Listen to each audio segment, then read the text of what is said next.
നമ്മളിപ്പോൾ നിൽക്കുന്നത് ഒമ്പതാം കരയായ ആഞ്ഞിലിപ്ര കരയുടെ തേരിന്റെ ചോട്ടിലാണ്. ഇതിന്റെ പ്രത്യേകത മറ്റു കരകളെ അപേക്ഷിച്ച് ഇത് ക്ഷേത്രത്തിനുള്ളിൽ വെച്ചാണ് നിർമ്മാണ പ്രവർത്തനങ്ങൾ നടക്കുന്നത്. അപ്പോൾ ഇതിന്റെ വിശേഷങ്ങളെ പറ്റി ഇവിടുത്തെ ഭാരവാഹികളോട് നമുക്കൊന്ന് ചോദിക്കാം. നമസ്കാരം. ചുക്കങ്ങര ക്ഷേത്രത്തിന്റെ അവകാശികളായിട്ടുള്ള 13 കരക്കാരിലെ 9ാമത്തെ കരയായ ആഞ്ഞിലിപ്ര കരയുടെ പേരാണ് നിങ്ങൾ ഇവിടെ കാണുന്നത്. ക്ഷേത്രത്തിൽ വെച്ച് നിൽക്കുന്ന ഒരു പ്രത്യേകതയുണ്ട് ആഞ്ഞിലിപ്ര കരയുടെ പേരിന്. ആഞ്ഞിലിപ്ര കരയ്ക്ക് വേറെ പ്രത്യേകതകളുണ്ട്.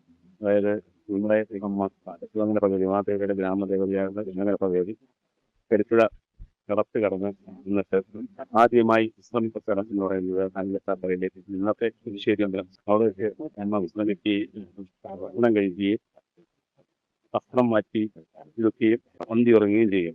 അതിനുശേഷമാണ് തിരിച്ച് ചുറ്റുളങ്ങര ക്ഷേത്രത്തിലേക്ക് ഉമ്മയുടെ യാത്രയുണ്ടായി. ആഞ്ഞിലിപ്ര കരയിൽ സ്ഥിതി ചെയ്യുന്ന ശ്രീരംഗം ക്ഷേത്രത്തിൽ നമ്മുടെ രേവതി നാളിൽ, അതായത് മിനിമാസത്തിലെ രേവതി നാളിൽ ഭഗവതി എഴുന്നള്ളി വരികയും കരയിലെ പറയോടൊപ്പം തന്നെ വൈകുന്നേരം ദീപാരാധനയും അതുപോലെ തന്നെ ചുറ്റുളങ്ങര ക്ഷേത്രത്തിന്റെ പുറത്ത് അത്താഴപൂജ ദേവിക്ക് കൊടുക്കുന്ന ഏകസ്ഥാനം എന്നുള്ളൊരു പ്രത്യേകതയും കൂടി ആഞ്ഞിലിപ്ര പുതുശ്ശേരി അമ്പലത്തിൽ.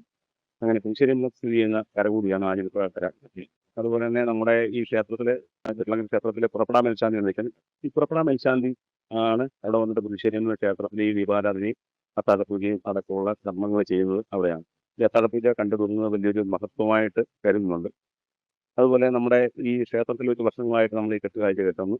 അത് രാവിലെ ഭഗവതി പകർന്നു കിടന്ന രാവിലെ കാണുന്ന കെട്ടുകാഴ്ച എന്നുള്ളൊരു പ്രത്യേകതയുണ്ട്. അതുപോലെ തന്നെ ഈ വരുന്ന കുട്ടിയോട്ടക്കാരായാലും വരുന്ന കെട്ടുളങ്ങരയിലെ കുട്ടിയോട്ടവും ഭരണിയും കാണാൻ വേണ്ടി വരുന്ന അപാരപക്ഷം ജനങ്ങൾ ആദ്യം ദർശിക്കുന്ന ഒരു കെട്ടുകാഴ്ച എന്നുള്ള രീതിയും ഇതിനകത്തുണ്ട്. ക്ഷേത്രത്തിൽ രാവിലെ തന്നെ ഇവിടെ ഞങ്ങൾ ഇന്ന് അശ്വതി അന്ന് വൈകുന്നേരം തന്നെ ഈ കെട്ടുകാഴ്ച പൂർണ്ണമാക്കി ഇവിടെ സമർപ്പിക്കുന്നതായിരിക്കും. പിന്നെ നമ്മുടെ കരക്രമം അനുസരിച്ച് കിഴക്കേ വശത്തെ കാഴ്ചഘട്ടത്തിൽ